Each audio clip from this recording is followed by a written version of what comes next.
Hola, continuamos exponiendo a Michel Foucault, las palabras y las cosas.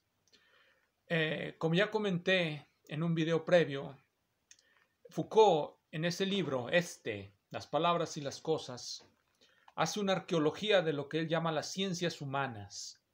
En esa arqueología hace una exposición de la formación de tres disciplinas muy importantes en nuestra contemporaneidad: la economía, la biología y la lingüística. Ya expuse más o menos lo que dice Foucault respecto a la biología. Toca hoy exponer lo que dice respecto de la economía, pero me gustaría seguir un camino inverso al que ya seguí en la ocasión anterior. Voy a partir del final antes que del principio, porque hay una frase enigmática, una de esas frases que desesperan a los críticos de Foucault y que a sus lectores los sumen en ensueños utópicos. Quizás sería mejor desde una vez decir que no es nada de eso, no es ni un misticismo revelado, ni un sueño o ensueño de una utopía por venir, es más bien una impugnación. La impugnación a quienes, creyendo que piensan hacia el futuro, están en realidad presos de un pasado ya ido y por lo tanto ya no pueden comprender lo que está ocurriendo en el mundo. Vamos a leer esa frase. En esta edición, en la traducción de Elsa Cecilia Frost, de Las palabras y las cosas, está en la página 258, antes del apartado 3, titulado Cuvier. Lo que dice esta frase es lo siguiente: en cualquier caso, es Nietzsche el que ha quemado para nosotros, y antes de que hubiéramos nacido, las promesas mezcladas de la dialéctica y de la antropología. Nietzsche ha quemado las promesas mezcladas de la dialéctica y de la antropología. Tiene razón George Steiner. Para todos los lectores superficiales de Foucault, estas son frases enigmáticas, son oraculares. ¿Qué está diciendo? ¿Qué quemó Nietzsche? ¿Por qué lo quemó? ¿Qué significa esa metáfora? ¿Quemó la dialéctica? ¿Quemó la antropología? ¿Qué quiere decir esto? Quiere decir algo muy sencillo. Quiere decir que antes de que él hubiera nacido y por lo tanto antes de que todos nosotros hubiéramos nacido, Nietzsche ya había dinamitado el pensamiento dialéctico, es decir, a Marx. Marx ya estaba dinamitado en el crepúsculo de los ídolos, por decirlo de una manera igual de oracular que Foucault. Pero si leemos con atención lo que está diciendo y leemos todo el contenido de su historia o de su arqueología de la economía, nos daremos cuenta que no es algo ni siquiera descabellado, es algo bastante comprensible.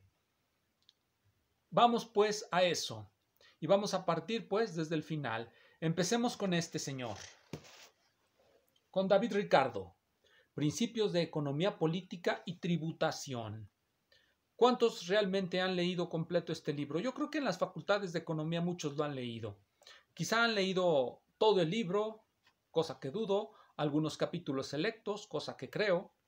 Sin embargo, hay un capítulo con el cual vamos a comenzar. Es el capítulo último, capítulo 32. Se encuentra en la página 297 de esta edición del Fondo de Cultura Económica. Se titula Opiniones del señor Malthus sobre la renta. Hay algo fundamental en la creencia de Malthus acerca del crecimiento de la población. ¿Cómo es posible que Malthus llegara a creer que la población puede crecer indefinidamente cuando los alimentos crecen muy poco? ¿De dónde iba a surgir esa población creciente sin límite? ¿Cómo podría suceder eso? Parece un poco descabellado pensarlo, pero no es descabellado si leemos con detalle las hipótesis que están a la base de esta idea. ¿Cuáles son esas hipótesis? Son las hipótesis que nos narra Foucault, vienen de la episteme clásica, de la episteme de los siglos XVI y XVII. En particular la siguiente, y nos la dice y luego la va a rechazar David Ricardo, es la siguiente.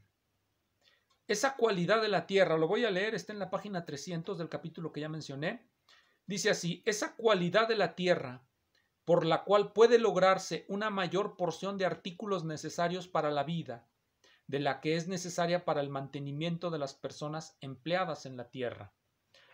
La agricultura, de acuerdo a esta hipótesis, produce un excedente de producción. Ustedes invierten algo de dinero, contratan a algunas personas para que siembren la tierra y van a descubrir, según lo que nos dice Malthus, y de acuerdo con lo que era el pensamiento fisiocrático, que la tierra produce más de lo que se le invierte, genera un excedente de producción y que por eso las rentas de la tierra son altas.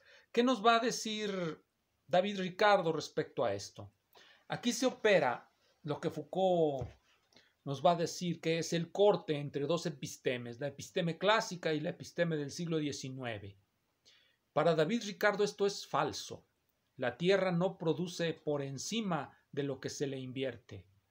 De hecho, lo que nos está diciendo Malthus es la vieja teoría de los fisiócratas de que el origen del valor se encuentra en la agricultura. La agricultura es una institución divina porque quien acompaña al labrador cuando cultiva, cuando siembra, es Dios mismo y le hace que produzca, bueno, un excedente de producción, enorme excedente de producción por encima de lo que se esperaba. Esa era la creencia de los fisiócratas respecto al origen del valor. Sus opositores, mercantilistas y utilitaristas, sostenían que el origen del valor estaba en el comercio, en la circulación, en el intercambio de las mercancías. Ustedes colocan una mercancía circular y esa misma circulación es la que va a generar la riqueza.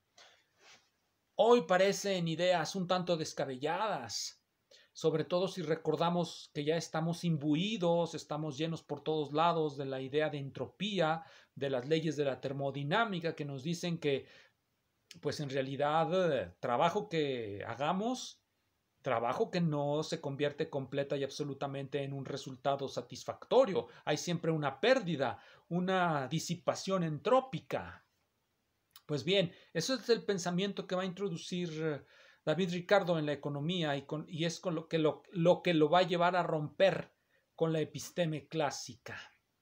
Foucault dice que este pensamiento, esta idea de que el trabajo es el origen del valor, el trabajo y no la circulación, el comercio o la tierra, el trabajo es el origen del valor, esa es la gran idea de David Ricardo, y que para Foucault significa que va a romper el cuadro estático de los mercantilistas, aquella circulación, aquel cuadro de circulación de Quesnot.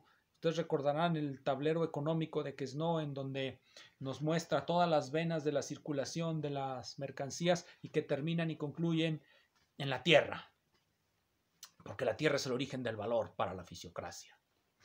Entonces, ese cuadro estático, cuando lo echamos a andar, se rompe, y echarlo a andar significa metemos la historicidad y la finitud del hombre, este lenguaje que le parece críptico a todo mundo cuando lee a Foucault y que no significa más que lo que voy a explicar a continuación, lo introduce David Ricardo cuando nos dice: el trabajo es el origen de todo valor, las cosas valen por el trabajo que metemos o invertimos en ella. Entonces la tierra, la renta de la tierra, fluctuará en función del trabajo que cueste obtener de ella lo que necesitamos. Los productos de la tierra requieren que les invirtamos un trabajo. Y y aquí es donde viene lo que se llama la historicidad, es decir, el tiempo, colocar estas reflexiones como evolución del tiempo que nos permiten hacer predicciones. Ese tiempo es el tiempo que tarda en llegar a su nivel de equilibrio la renta de la tierra. El tiempo que tarda en llegar a su nivel de equilibrio la renta de la tierra, a su valor de equilibrio, es el tiempo que dura la historia. ¿Por qué? ¿Y cómo acontece este proceso? ¿Y qué tiene que ver con Malthus? Bien, conforme crece la población, imaginemos que empieza a crecer la población de acuerdo a una ecuación simple, exponencial. Conforme crece la población se necesitan más alimentos. Esos alimentos solamente se pueden obtener del cultivo de la tierra.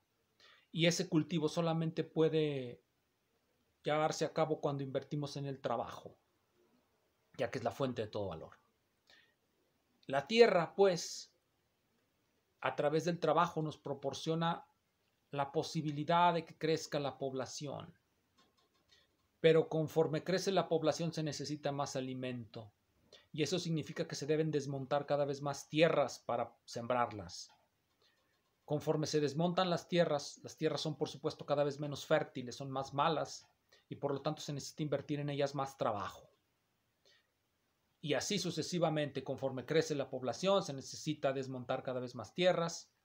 Esas tierras requerirán cada vez más trabajo hasta que llegará el punto en que es enormemente caro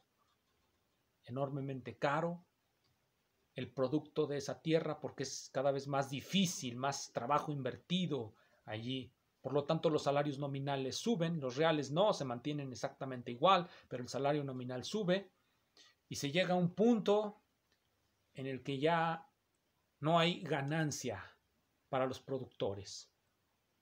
¿Qué va a pasar entonces? Ya no hay ganancia porque la tierra ya no produce lo suficiente para que haya la ganancia, porque ya no hay suficiente capacidad de invertirle trabajo y que ese trabajo reditúe algo que produzca la ganancia que se espera. ¿Qué va a pasar entonces? Se va a producir menos alimento, la población va a empezar a disminuir, claro, el dramatismo, la muerte. Nos gusta hacerlo dramático, pero eso es lo que va a pasar en términos sencillamente claros. Ya no hay capacidad de producción, debe disminuir la ganancia y por lo tanto va a empezar a haber muerte de las personas por inanición, digámoslo en términos dramáticos. Va a bajar la tasa de natalidad y por lo tanto la población va a ir a un mínimo. Ese mínimo va a quedar determinado por lo siguiente: en cuanto empiece a bajar la población se necesita menos producción de alimentos. Vuelve a subir la ganancia un poco, se estabiliza y se estabiliza en el punto en el que se estanca el crecimiento poblacional. En ese momento se acabó la historia. La historia termina, pues, no en la liberación de todo mundo, como dice Marx, sino en simple y sencillamente un nivel de equilibrio para la renta de la tierra. Y la población también llega a un nivel de equilibrio y se acabó la evolución. Esto no pasaba en el mercantilismo, no pasaba en la fisiocracia, por eso Foucault dice que esto es la introducción del tiempo, de la historicidad y de la finitud del hombre. ¿Por qué la finitud? Por la muerte, precisamente porque nos damos cuenta que tenemos límites para nuestro crecimiento, que los seres humanos mueren, que los seres humanos necesitan alimentarse y por lo tanto son seres finitos, tienen un tiempo de vida determinado por condiciones materiales. ¿No es esto Marx? No, porque Marx va a recorrer esto de otra manera. Marx nos va a hablar de que al final de la historia no hay un estancamiento, sino una liberación. Seremos liberados. Y es cuando Foucault nos dice que el pensamiento marxista se encuentra como pez en el agua en la episteme del siglo XIX. Y por eso nos dice que Nietzsche, y de eso hablaré en otro video, nos dice que Nietzsche es el que rompe con la dialéctica y con la antropología. La dialéctica, la promesa del marxismo de que habrá una revolución en la que todos seremos libres. Esa promesa es una promesa del 19 y está estancada en ese episteme, que ya no es la nuestra. Ya no corresponde a nuestra época y lugar ese tipo de razonamientos. Nos corresponde algo que se viene forjando cuando Ricardo empieza a hacer este tipo de reflexiones. Cuando Ricardo hace ese tipo de reflexiones en donde correlaciona una variable poblacional con una variable económica, con una variable temporal, está generando un sistema de ecuaciones diferenciales que será el origen de la economía matemática y de los modelos de crecimiento de hoy día. Estamos también, pues, ante el germen de lo que va a ser una economía matematizada. Pero eso ya es otra episteme, ya no es la episteme del siglo XIX, la episteme de Marx, la episteme de Ricardo, la episteme de la dialéctica marxista, la episteme del pensamiento hegeliano. Esas epistemes ya están muertas, periclitadas. Y por supuesto muchos profesores siguen anclados en ellas y siguen esperando la revolución. Nada más hay que anotar esto: el marxismo no tiene elementos ni teóricos ni conceptuales para poder manejar los sistemas financieros de hoy día. El marxismo esperaba el estancamiento de la historia como una revolución, como un romper con toda esa economía, con un romper con el capital y la producción, con una reconfiguración total de todas las cosas, no con lo que hoy tenemos, un capitalismo complejo en donde un conjunto de variables demasiado complicadas para que la economía verbal o la filosofía idealista puedan explicarlas. Necesitamos cada vez más matemáticas, incluso para poder pensar nuestra contemporaneidad. Muchas gracias.